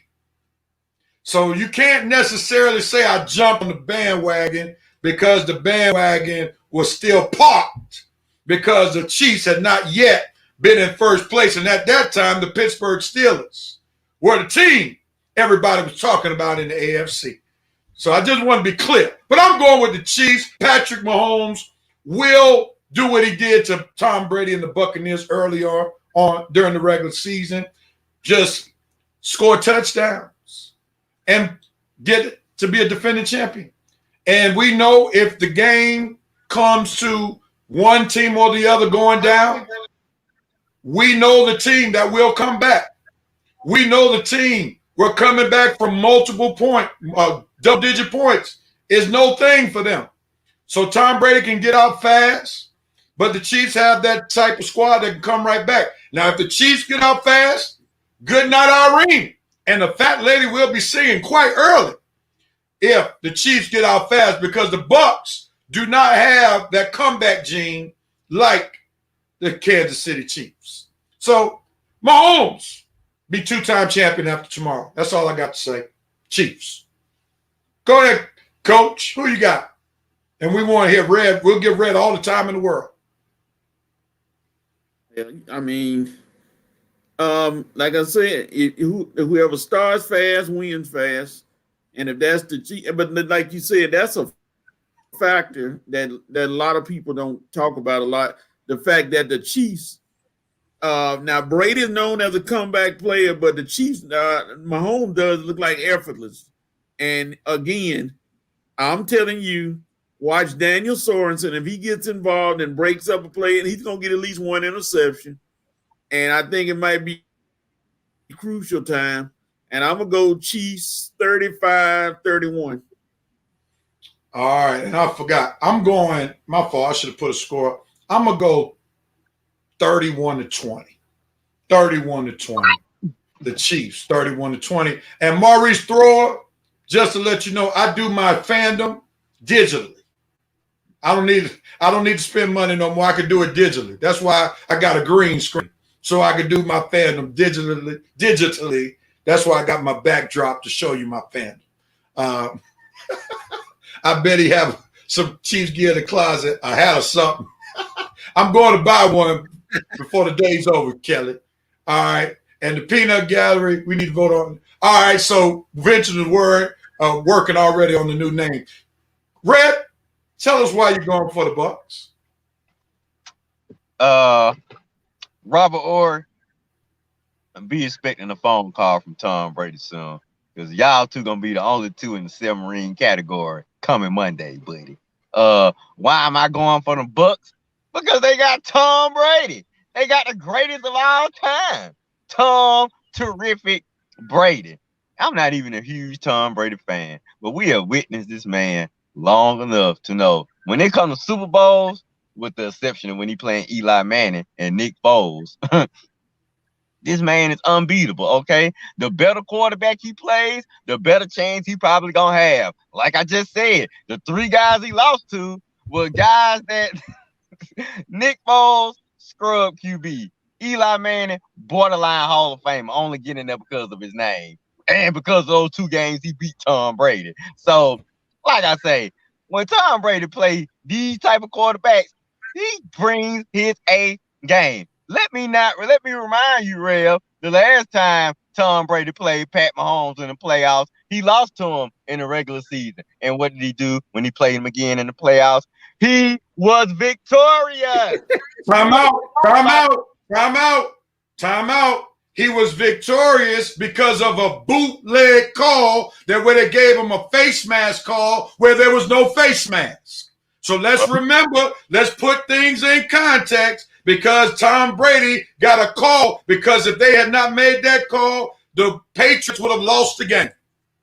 So let's be reminded. But go ahead.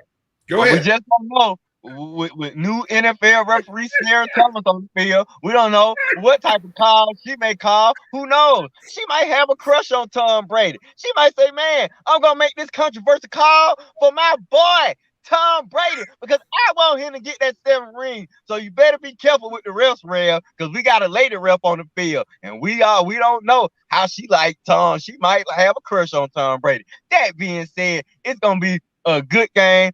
Tampa Bay is going to come out victorious because all these guys on Tampa Bay are hungry. The guys from Kansas City, they just won last year. They ain't that hungry. Shoot, Tampa Bay, these players hungry. That's why they was excited when Tom Brady got there. Gronk, not talking about you, buddy. You got 3 rings. I'm talking about coach's boy, AB. I'm talking about Mike Evans. That man done went years, 7 seasons with a 1,000-yard season. Nobody even noticed. We're going to notice you now, Mike. If you win a ring on Sunday, we definitely going to notice you. Chris Godwin, Ronald Waller, Leonard Fournette, Bruce Arians about to get the credit he deserves. All these guys are hungry, and they about to eat up on Sunday. I love you, KC. Love you, Mahomes. You guys, great team, great organization. Andy Reid. But Sunday, you about to witness the GOAT win for the 7th time. Tampa Bay is about to do this. Tom Brady is about to go off on top. Well, he'll probably come back next year, but he definitely about to win his 7th ring on Sunday, about to win on his home field advantage in his house. He gonna protect his home field. 7th ring, and coach, me and Rev gonna be splitting this ticket, baby. So don't worry. It ain't gonna be no all red treating these two guys. We're gonna be splitting this ticket. wherever you want to eat, coach, just say the word. Because me and Rev got you. Because Tampa Bay finna win on Sunday. Congratulations on your championships, coach. And me and Rev be treating you next week. Tampa Bay. All right, two quick things before we move on. Number one, let's remember Tom Brady benefited off 2 stupid coaching moves where he won 2 Super Bowls. Let's be reminded that really Tom Brady, instead of being 6-3, should be 4-5 in the Super Bowl. First time dealing with the Seattle Seahawks, calling that stupid pass play on the goal line. That wasn't more about the greatness of Tom Brady. That was about the stupidity of Pete Carroll and the Seattle Seahawks. Then you know very well that he should have lost against the Atlanta Falcons. That wasn't more so about the greatness of Tom Brady. It was more about the lack of clutch gene of Matt Ryan and the stupid play calling of Kyle Shanahan. They run the ball, they kick the field goal. Falcons are Super Bowl champs, and we wouldn't be railroading Matt Ryan the way we are railroading him right now, because it's hard to railroad somebody who's won a championship. But nevertheless, QB right now. Tom Brady is the GOAT. But let's not give Tom Brady more credit than what he deserves, because 2 of those championships, really 3 championships, he shouldn't have won. Let's go back to his first championship. He should have never been in the Super Bowl in the first place, because he lost in the AFC championship game against the Raiders when they called that bogus tuck rule. Divisional game. Divisional game. Yeah, I'm sorry. Divisional game. He should have won his first Super Bowl. So, you know, Tom Brady, again, is great, but he's had some help along the way. And sometimes the coaches on the other side of the ball has been his biggest help to winning championships. And let's not forget, you were talking about hunger. You don't think Pat Mahomes is hungry to one day become the GOAT? And his GOAT conversation will be helped by beating who people call the current GOAT, Tom Brady? You don't think Andy Reid is hungry to be classified as one of the not just at a buffet, but he's also hungry.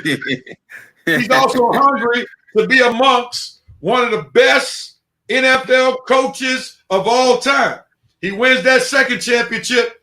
He moves from the pack and becomes one of the greater coaches of all time. So Andy Reid is quite hungry, not just physically hungry, but football greatness hungry as well. Real, you killing Andy Reid when he's hungry? I knew where you were going with this, so I wanted to beat you to the punch when I saw you get a little perky when I talked about hungry. I knew you were going to talk about physically he was hungry, so I had to beat you to the punch. I'm with you, man. Look, it's a lot on the line for both teams, a lot of players. So that's why I say we're going to find out who really won it on Sunday, because this game could, like you say, this could propel the Chiefs into the next dynasty, or it could propel Brady into one of the best ever, and definitely open our eyes to some of those Bucs players who've been ignored through the years.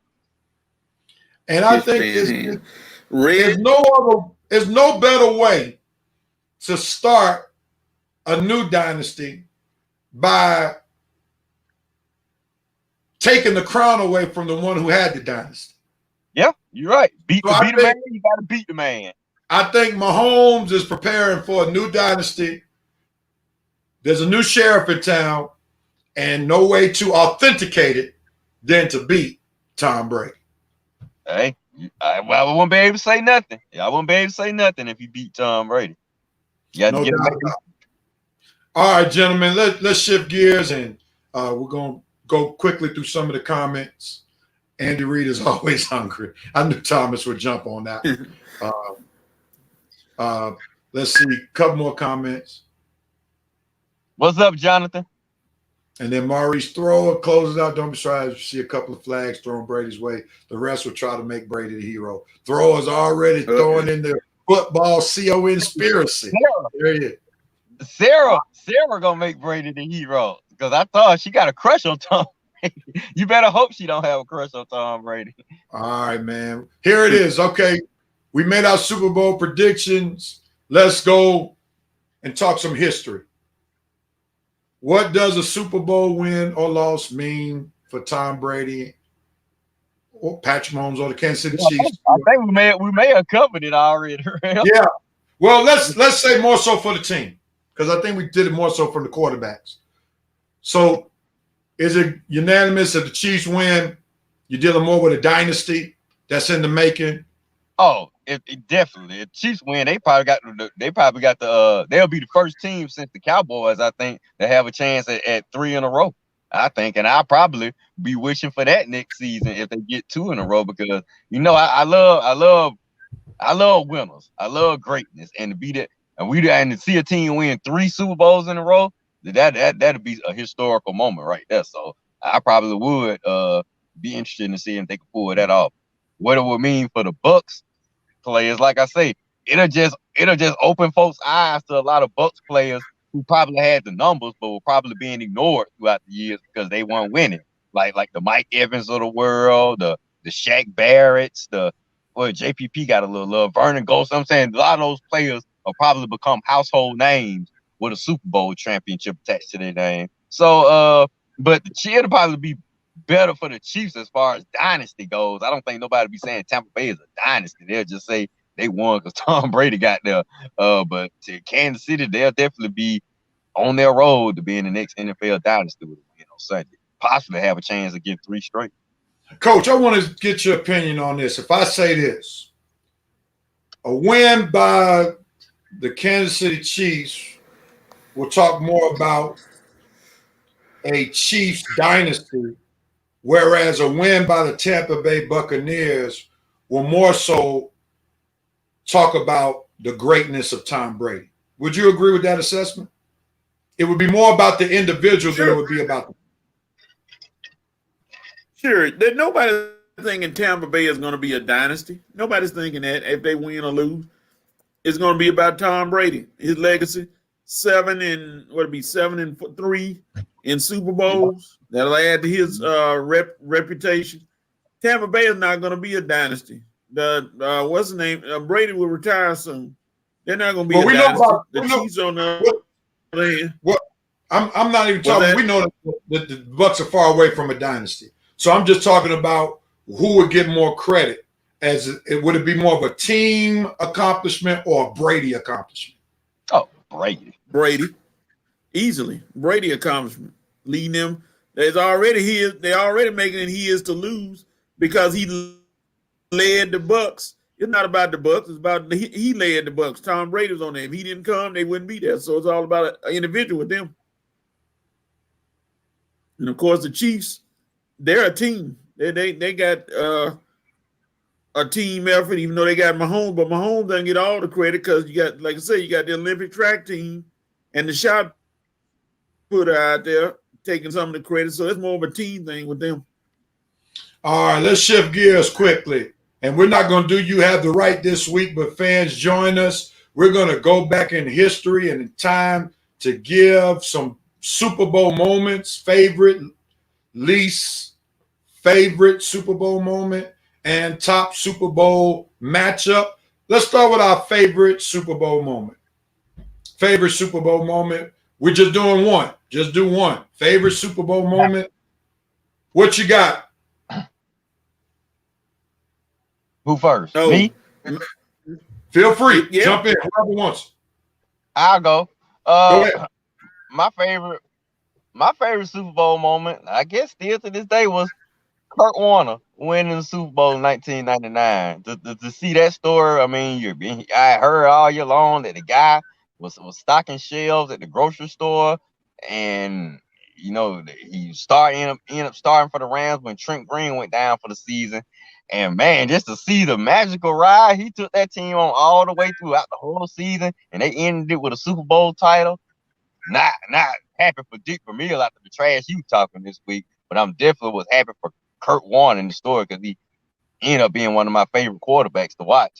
So that to me probably was my favorite Super Bowl moment that I can think of. Yeah, definitely the one I still I look at it every time it's on NFL Classic, every time it's on the NFL total, NFL channel, they reviewing the Super Bowl again. So yeah, Kurt Warner winning the Super Bowl, probably my favorite Super Bowl moment.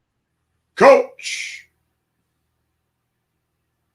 I'm gonna go with the best interception of all time, and that was James Harrison picking off the ball at the goal line and somehow finding the oxygen and the strength and the wherewithal to find his way to the end zone before the half and score a touchdown and just completely collapse. Watching him run and watching what could have happened, he could have got tackled, but then he made it all the way down and scored a touchdown, and that kind of helped us to a big victory, even though the San Antonio Holmes catch was close, but that James Harrison touchdown turned it around. Arizona could have scored, but he stopped that and then scored a touchdown in the process. Kind of like the game with Tampa and Green Bay with that touchdown. So that was James Super Harrison's Bowl. 100-yard return. That was against the Arizona Cardinals. Do you remember what number Super Bowl that was, Coach? Oh, shoot. What was that? Wasn't that the last one y'all won? Wasn't that the last one y'all won? Yeah. Yeah, Coach. I need you to brush up on your fandom. Super fans supposed to know them numbers y'all won. The Super Bowl, Coach. Yeah, that was the last one I'm saying. No. That was one of my worst Super Bowl moments. Thanks for bringing that up, Coach. My favorite Super Bowl moment is what Dante listed, and is indeed what took place in Super Bowl 42, February 3rd, 2008, Giants versus Patriots at State Farm Stadium in Glendale, Arizona. That would be the helmet catch by David Tyree that he caught after Eli Manning avoided getting sacked, threw that ball downfield. David Tyree caught that ball on his helmet, and it was a clutch catch because it took place in the final 2 minutes of the game, which ultimately propelled the Giants to defeat the Patriots 17-14 and kept the Patriots from being in the same conversation as the only undefeated team in NFL history to go along with the Miami Dolphins. So anytime I see Tom Brady fail and the Patriots not accomplish a task, I love that moment. So that's my favorite Super Bowl moment, the David Tyree helmet catch. That was a big moment. Oh, boy. That was a big moment. Maurice Thrower says his favorite Super Bowl moment, seeing Doug Williams come back from an injury to carve up the Broncos. That second quarter was epic. That was when he was a QB of the Washington Redskins, that the team formerly known as the Washington Redskins. Now they are the Washington team. Miss Harris, her favorite Super Bowl moment was somewhere in the 70s. Coach, you might be able to help her out. You were alive at that point. The Grambling State Band was the halftime show, and they rolled a Hammond B3 organ out on the field. Wow, that's pretty tough right there. That's a halftime Super Bowl moment. Then Vincent Woodruff, second favorite Super Bowl moment, commented my 49er fanhood when Joe Cool pointed out John Candy sitting on the sidelines as he calmed his team down en route to beating the Cincy Bengals in epic 2-minute drill. All right.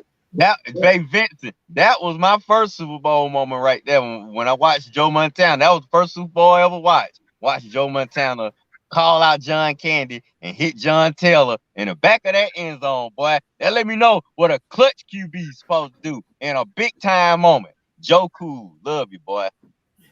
All right, let's go with the next one. I guess Coach had to take a breather after I hit him with that pot shot about him being around. Cheap shot. I thought you might have gone back to the Ice Bowl, Coach, because you were around at that time.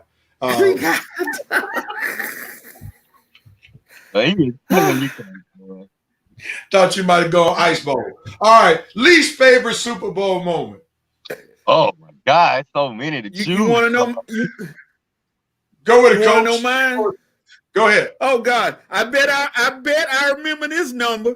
I remember this number, Super Bowl 30. Neil O'Donnell throwing 3 interceptions against the Cowboys. We could have had 7 rings.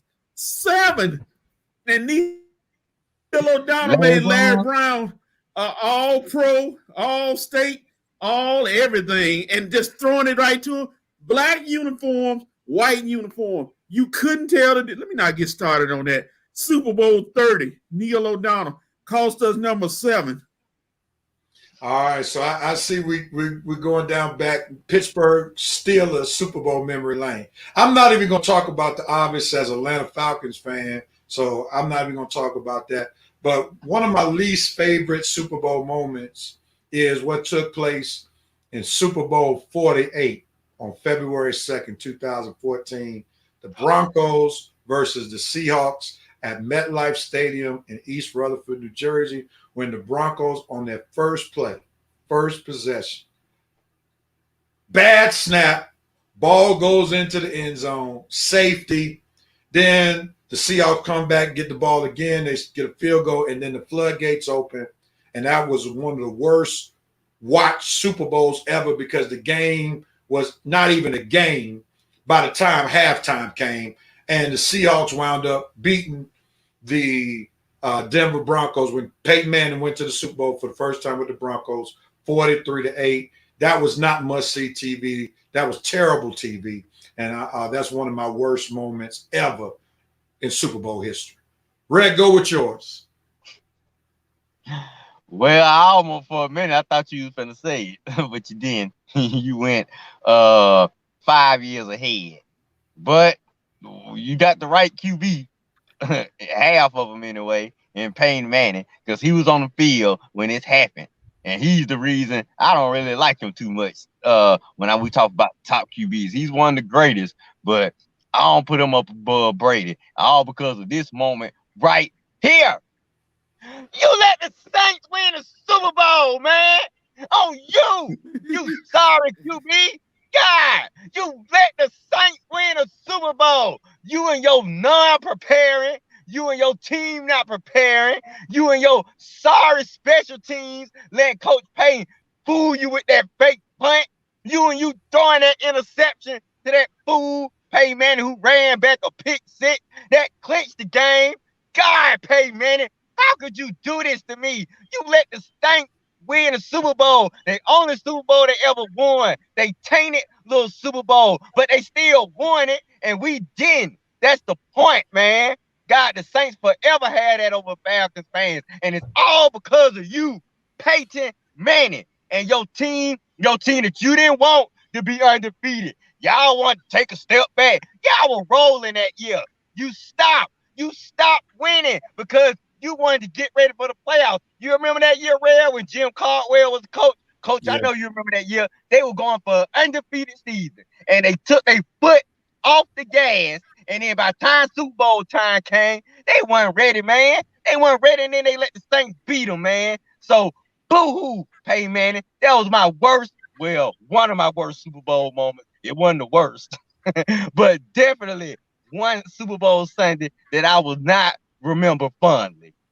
I'm coming back to Super Bowl 44 in just a moment. Dante says Super Bowl 50 was his worst. That had to deal with the Carolina Panthers losing in the Super Bowl. Definitely, since he's a Carolina fan. When the Broncos put that hat on Cam, it was something awful.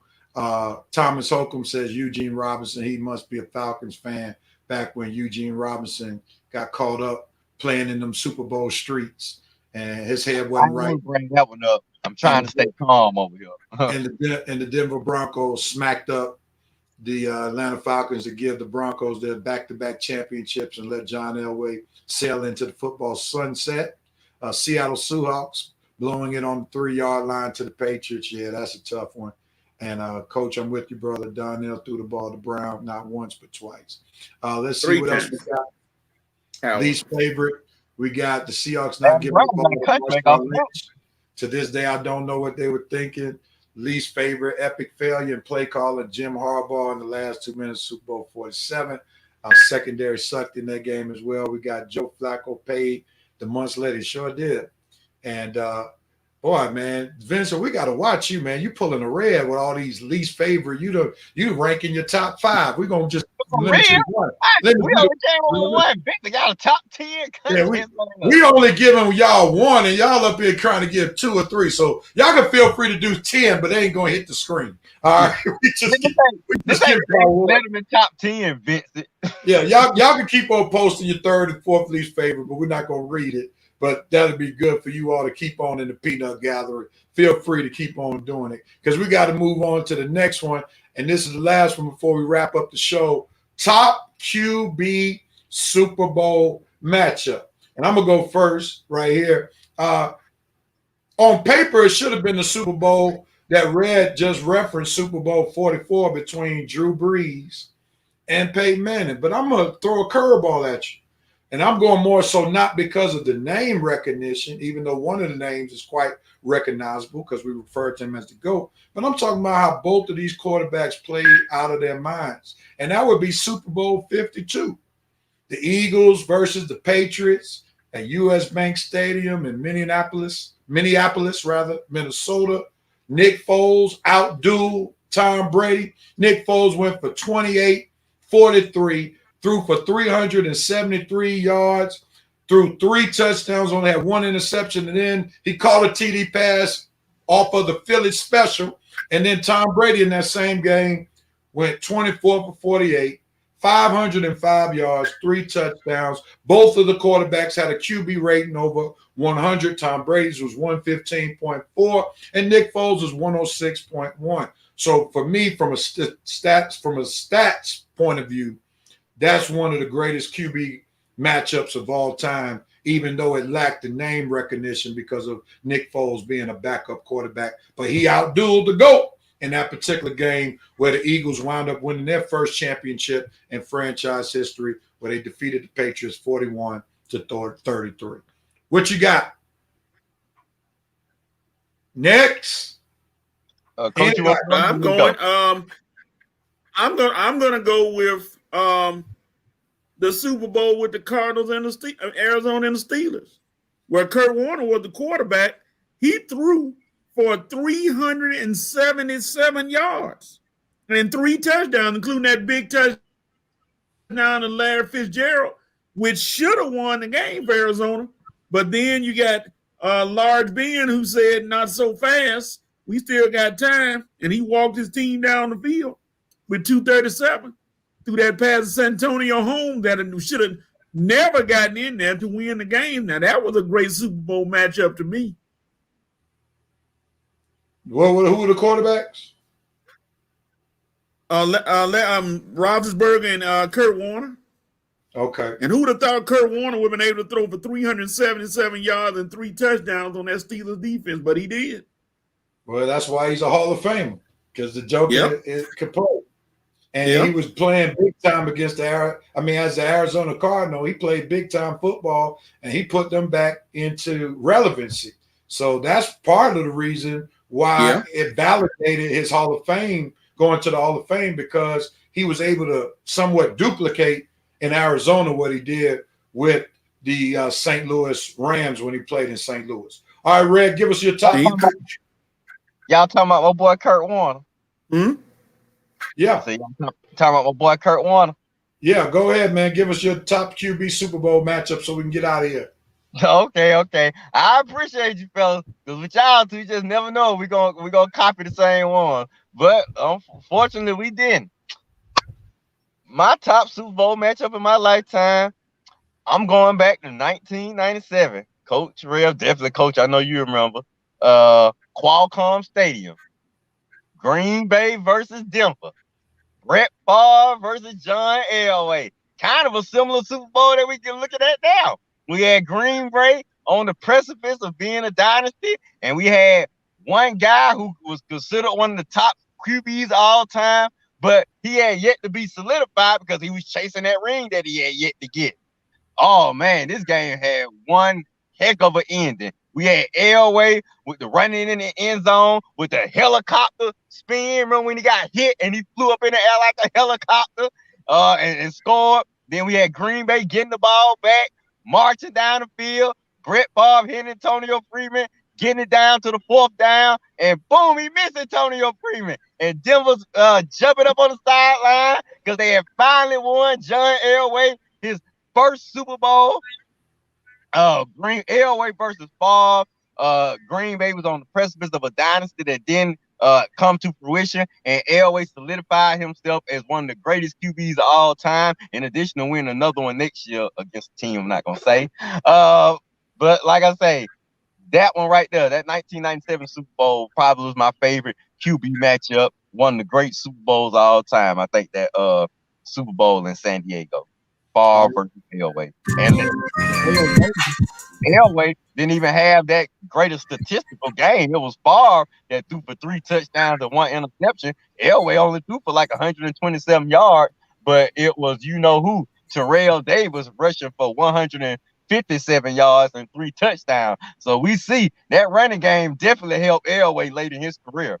I wonder if Matt Ryan can have the same type of look, but that means he'll stay on an additional 2 seasons. We don't want that. So, all right. Well, we've shared QB best moments that we felt, least favorite Super Bowl moment, QB matchup. So hopefully we may have some more material to pull from tomorrow after the Kansas City Chiefs go back-to-back against the Tampa Bay Buccaneers. All right. With that being said, thank y'all so much for tuning in to episode 175 of the Red Rev Sports Show. Big ups to Sister Heather Joy for providing us a recipe that y'all need to go check out. Also, big ups to Vincent, the leader of the Peanut Gallery, as it's called right now, joining us in real time to be a special guest on the show. We look forward to talking about the recap next week for episode 176, and we're going to start making plans for episode 200, possibly being in Jacksonville, Florida. So we'll talk more about that at a later date. But nevertheless, everybody have a safe weekend. Enjoy your Super Bowl weekend and come ready for some real hardcore Super Bowl recap talk next week. We're out of here, ladies and gentlemen. Be blessed and enjoy your Super Bowl weekend.